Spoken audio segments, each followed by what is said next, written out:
प्यारे बच्चों, आज की ये कहानी है अमरपुर गांव की। इसी गांव में एक मनोज नाम का व्यक्ति रहता था। मनोज की एक बेटी जिसका नाम राधा था, कुछ ही दिनों में उसकी शादी होने वाली थी। मनोज के पास एक घोड़ा था जिसको वो प्यार से भोला भोला कहता था। वो अपने घोड़े से अपने बच्चों की तरह प्यार करता था।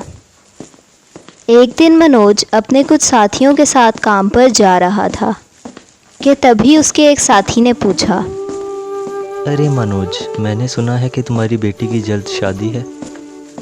अरे हाँ भाई, राधा की बहुत जल्द शादी कर रहा हूँ।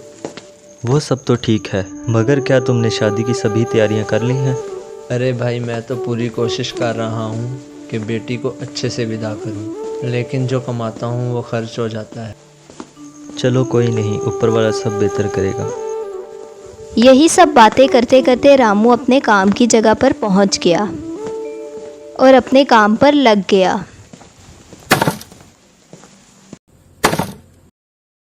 शाम में मनोज अपने बचपन के दोस्त से मिला।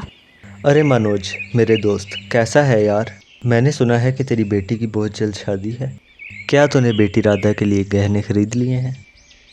अरे भाई विक्रम, मैं तो पूरी कोशिश कर रहा हूँ, लेकिन इस महंगाई के दौर में सब कर पाना बहुत मुश्किल है।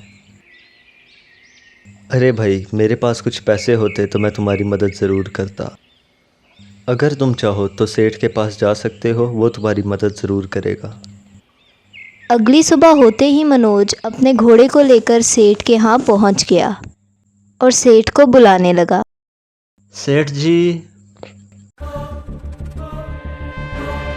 अरे मनोज, तुम यहाँ कैसे? कहीं तुम्हें चाहिए तो नहीं पैसे? जी सेठ जी, मुझ जैसे गरीब बाप को और आपसे क्या काम हो सकता है। कुछ पैसे चाहिए थे बेटी के गहने खरीदने के लिए। ऐसे तो नहीं मिलेगा पैसा। अपनी कोई कीमती चीज़ मेरे पास रखवा दे और ले ले पैसा। वो दोनों यही बातें कर रहे थे कि तभी बाहर से सेठ को घोड़े की आवाज़ आई। अरे बाहर जो घोड़ा खड़ा है वो तेरा है क्या? जी सेठ जी, मेरा है। तो इसी को ही रखवा दे, जब तेरे पास पैसे हों तो इसको ले जाएं। बेचारा मनोज अपनी परेशानी के आगे झुक गया और सेठ की बात मान ली।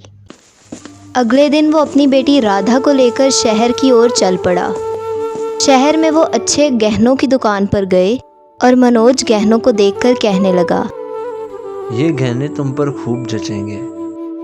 दोनों गहने लेकर खुशी खुशी गांव वापस लौट आए। कुछ ही दिनों बाद मनोज की बेटी की शादी हो गई। दिन बीतते चले गए और मनोज बेचारा बिल्कुल अकेला रह गया। अब उसे अपने घोड़े की याद सताने लगी। काम करते हुए भी वो ये सोचता रहा कि किस तरह बोलू को वापस लाया जाए। अगले दिन मनोज सेठ के पास गया और कहने लगा, सेठ जी, मुझे मेरा घोड़ा वापस लौटा दीजिए। मेरे पास जब पैसे होंगे मैं आपको दे दूंगा।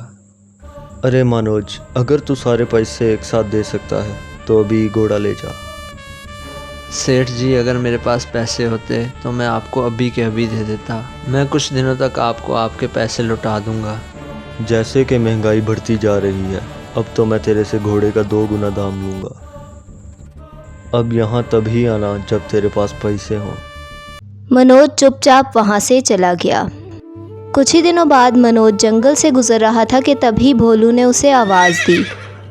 भोलू को देखकर मनोज कहने लगा, अरे भोलू, तुम यहाँ क्या कर रहे हो? मालिक, आपने मुझे क्यों बेच दिया? आप मुझे बहुत याद आते हैं और राधा दीदी भी मुझे बहुत याद आती हैं। अगर मेरी मजबूरी ना होती तो मैं तुम्हें कभी ना बेचता। मैं तुम्हें रोज़ याद करता हूँ।